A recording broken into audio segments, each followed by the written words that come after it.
Since you spoke about marriage, so where does like us brothers find a righteous wife? That's a good question. Where do you find a good wife? Inshallah ta'ala,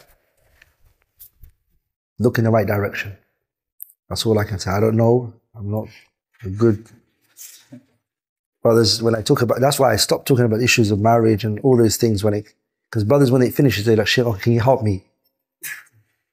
I'm like, where can I help you from? I'm scared.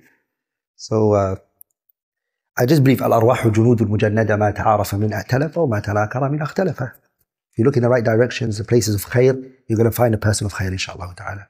صح? Nowadays, it's what they call it. What's it called? These marriage websites. What they call them? Huh? Matrimonial sites. Go on these practicing Islamic ones. It's done in a proper manner. Inshallah ta'ala, look for your wife if you can. Back in the days, you know what it used to be? Things have changed now. Back in the days, if a man, his daughters reach age of puberty, especially back in my country, the father would come to the masjid.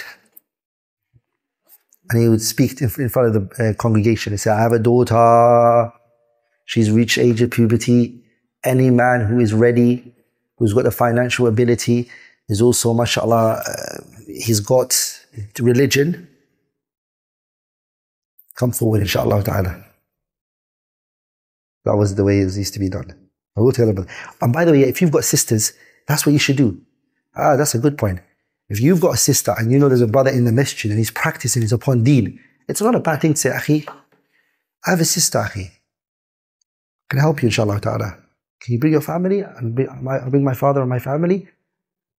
Allah is going to reward you, subhanahu wa ta'ala, for building a good, righteous family, sah? Yeah, brothers. Brothers feel a bit shamed to do that, sah? Don't be like that.